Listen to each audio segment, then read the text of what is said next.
जब हमने उन अधिकारियों के मुख से सुना तो बड़ी प्रसन्नता हुई। कहा, गुरुजी, यहां का आयोजन, इस नक्सल प्रवाहित क्षेत्र का आयोजन अगर कोई सफल कर सकता है तो यहां का वनवासी और आदिवासी ही सफल कर सकता है, बाकी के किसी की सामर्थ्य। ये उनकी सामर्थ्य, उनका प्रेम, उनको शिव पुराण सुनना थी, उनको शंकर की भक्ति करना थी, तो उन्होंने इस पूरी कथा में 4 चांद लगा दिए। और उसी तरह ये आज हम यहाँ इस बहुत दुर्ग का ये बहुत गांव क्षेत्र है, जब हम वहाँ से चले, जिस क्षेत्र में हम रुके हैं वहाँ से चले, तो गांव के अंदर गांव, कल हम आएंगे तो हम सारे गांव के नाम भी लिख के लाएंगे, ठीक है। राइट में ये गांव, लेफ्ट में ये गांव, ये गांव, वो गांव, गांव गांव गांव गांव गांव। हमने 4 बार, हमारे को जो लेकर भगवान कृष्ण आ रहे थे सारथी, हमने उनसे पूछा गांव कब आएगा? बस अभी आने वाला है, बस अभी आने वाला है, बस अभी आने वाला है। तो हमने कहा ये गांव नहीं, अभी और आएगा, फिर और आएगा, फिर और आएगा, फिर और, ऐसे इधर गांव, इधर गांव, गांव गांव गांव गांव गांव, तब जाकर ये नकपुरा पहुंचे। नकपुरा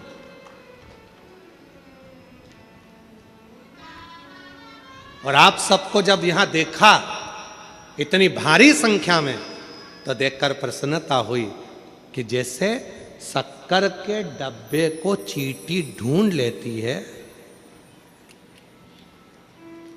तुम छत्तीसगढ़ वाले शिव पुराण को ढूंढ लेते हो, ये पक्का है। बड़ी बड़ी कृपा, बड़ा प्रेम है आप लोगों को शिव जी से। एक बात तो पक्का है, तुम शंकर जी की बेटी पक्की हो और दामाद भी पक्के हो, ये निश्चित है। ये संबंध तुम्हारा बड़ा भारी है, ढूंढ लेते। कथा हो रही है, कथा हो रही है, कथा हो रही है, चलना है, चलना है। शिव कथा मंथन किया, विष निकला, मंथन में विष। कौन पिएगा? विष पीने की सामर्थ्यता किसमें? बुराई झेलने की सामर्थ्यता किसमें? अपशब्द झेलने की सामर्थ्यता किसमें? सास ने अपशब्द कहे बहू को और बहू ने पलट कर जवाब दे दिया, तो समझ लेना कि यहां पर बहू महान नहीं है। बहू की महानता कब होती है? जब सास अपशब्द कहे और बहू सुनकर भी मुस्कुरा कर चल दे, समझ लेना कि उसकी जिंदगी में उसने किसी सच्चे गुरु का सानिध्य प्राप्त करा, सच्चे गुरु का साथ। पलट कर तो कोई भी जवाब दे देगा। कितना सुंदर व्याख्यान है महाभारत का। द्रौपदी के सोते हुए 5 पुत्रों का वध अश्वत्थामा ने कर दिया। तलवार उठाई अश्वत्थामा ने और द्रौपदी के 5 पुत्रों का वध करा। अश्वत्थामा तो विद्वान थे, गुरु के पुत्र थे, इतनी विद्वत्ता थी उनमें, फिर उन्होंने द्रौपदी के 5 सोते हुए पुत्रों को क्यों मार दिया? क्योंकि एक रात्रि पहले अश्वत्थामा अपने शिविर के बाहर, पंडाल के बाहर बैठे थे, कुर्सी लगा के बड़े आनंद के साथ। रात्रि का समय था, एक उल्लू आया और वो उल्लू आया, रात का समय था। रात के समय पर उल्लू ने कौवे के घोंसले पर आक्रमण कर दिया और उसके बच्चों को मार मार कर उल्लू खाने लगा। अश्वत्थामा ने देख लिया, अगर यह पांडव जिंदा दिन में नहीं मर सकते तो इनको रात को मारो। उल्लू जैसी बुद्धि, उल्लू जैसा कर्म। अश्वत्थामा ने केवल उल्लू को देखकर उसके जैसा कर्म करना प्रारंभ कर दिया। और द्रौपदी के 5 पुत्र सो रहे थे, अश्वत्थामा उसमें प्रवेश कर गया और द्रौपदी के 5 पुत्रों का वध कर दिया। 5 पुत्रों का वध। द्रौपदी को मालूम पड़ा कि तुम्हारे 5 बेटे मर गए। अश्वत्थामा को पकड़कर भीम अर्जुन लेकर आए, सामने लाकर खड़ा कर दिया। द्रौपदी के हाथ में तलवार दे दी भीम ने और अर्जुन ने। ले द्रौपदी, इस अश्वत्थामा ने तेरे 5 बेटों को मारा है, तलवार लेकर तू इसको मार दे। द्रौपदी हाथ जोड़कर खड़ी हो गई, मैं इसको नहीं मार सकती, ये मेरे गुरु का पुत्र है। तो क्या हुआ, इसने तेरे बेटे को मारा तो तू इसको मार दे। द्रौपदी ने महाभारत के इस पर्व के अंतर्गत जो बात कही वो पूरे विश्व को धारण करना चाहिए। द्रौपदी ने कहा इसने मेरे बेटे को मारा तो मैं भी इसको मार दूं, ये कहां की रीति है। द्रौपदी कह रही है अगर कुत्ता हमको काटेगा तो क्या हम कुत्ते को काट लेंगे?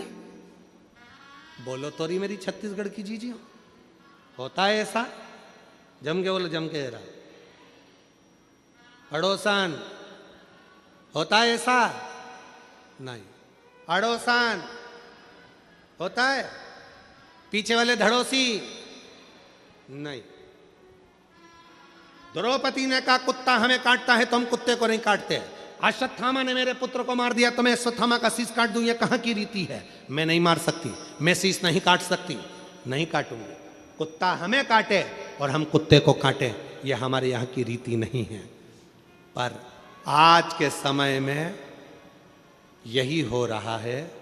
सास कुछ बोली, बहू पलट कर जवाब दे दी। ये तो उसी में का हाल हो गया, कुत्ता हमें काटा, हम कुत्ते को काट गए। क्यों? किस लिए? बोलने दो। आग लगे बस्ती में अपन रहो मस्ती में। क्या किसको रोइए, चादर तान के सोइए। क्या करना अपन को? हो रहा है ना, ठीक है। कोई गाली दे रहा है ना, देने दे। कोई अपशब्द कह रहा है ना, कहने दो। ध्यान देना, जिस पर दुनिया हंसी है उसी ने भारत का इतिहास रचा है। उसी ने भारत का इतिहास रचा है। जिस पर दुनिया हंसी उसी ने इतिहास रचा है, उसी ने इतिहास रचा।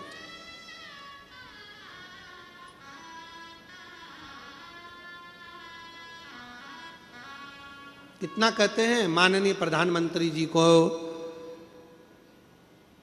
नरेंद्र भाई मोदी जी को, कितना कितना कहते हैं, लोग हंसते, इन्होंने चाय का किया तो इन्होंने ये किया। माननीय उत्तर प्रदेश के मुख्यमंत्री योगी जी को कितना कहते हैं, ये तो बाबा जी हैं, ये तो ये है। कितना, तो जिस पर दुनिया हंसी है इतिहास उसी ने रचा है। हंसो, कितना हंसो। और याद रखना मेरी बेटियों, मेरे बेटाओं, मेरे नवयुवक बच्चा बच्ची, इस बात का ध्यान रखना। तुम्हारे दोस्त तुम पर हंसते हैं, ये पढ़ नहीं सकता, इसको कुछ याद नहीं रहता, ट्यूशन में फेल है, ये बच्चा ऐसा है, ये बच्चा वैसा है। घबराना नहीं। मेरा परमात्मा अगर संसार में जन्म दिया है, तुम कितने भी फेल हो जाओ, पर तुम्हें परमात्मा ने एक ना एक हुनर ऐसा दिया है, अगर तुमने उस हुनर को निखार लिया तो एक दिन तुम भी इतिहास रचकर मानोगे, ये निश्चित है। क्यों घबराना? किस लिए घबराना? जिस पर दुनिया हंसी है, खूब हंसते हैं लोग, हंसने का काम है, ताना देने का काम है दुनिया का, पर घबराना नहीं।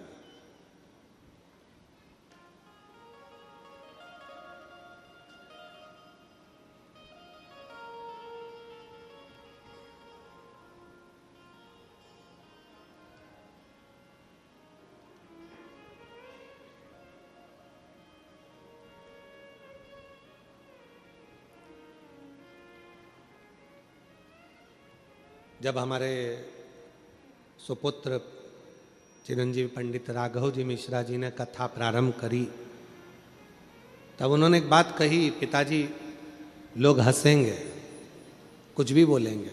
हमने कहा लोग हंसेंगे, ताना कसेंगे, कसने दो। दुनिया की रीति है, तुम कुछ नहीं करोगे तो भी हंसेंगे और कुछ करोगे तो भी हंसेंगे।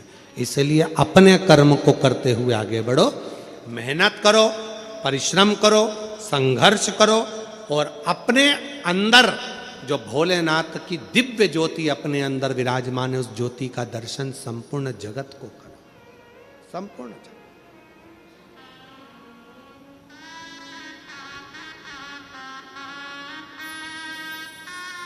संपूर्ण जगत। महाराज और जब उस ज्योति का दर्शन संपूर्ण जगत करेगा तो हंसने पर भी, ताना कसने पर भी वो शिव संभाल लेगा, वो ओघड़दानी संभालेगा। मेरी नवयुवक बेटियों को, मेरे नवयुवक बेटाओं को, मेरी बेटियों को, मेरी जीजियों को, मेरे जीजाओं को, कई बेटियां कहती हमारी शादी हो गई, अब हम पढ़ाई करें तो कैसे करें, हमारी शादी हो गई, अब हम बच्चों को संभालें कि हम विद्याध्ययन करें, हमारी शादी हो गई, अब हमको नौकरी नहीं लग सकती। कौन कहता है नौकरी नहीं लग सकती? कौन कहता है कि तुम पढ़ाई नहीं कर सकते? भले शादी हो जाए, ब्याह हो जाए। कई बेटे कहते हैं अब तो हम परिवार में फंस गए गुरुजी, अब तो बच्चों के लिए कुछ ना कुछ करना पड़ेगा, अब क्या हम पढ़ाई करेंगे? करो, अभी तुम में वो बल है, अभी तुम में वो एनर्जी है, अभी से हार गए हिम्मत, खूब मेहनत करो, कैसे नहीं फल मिलेगा। हिम्मत मत हारना।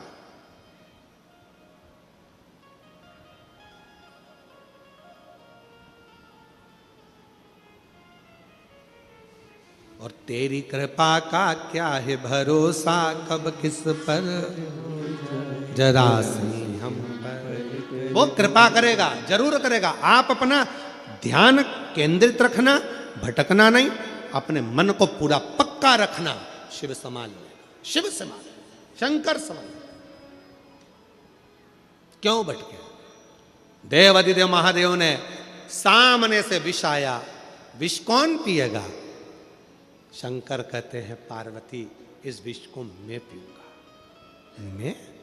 हाँ, मेरे स्वामी विष पिएंगे? हाँ, देवता तो अमृत पी रहे हैं, उनको पीने दो, उनको पीने, महाराज उनको पीने।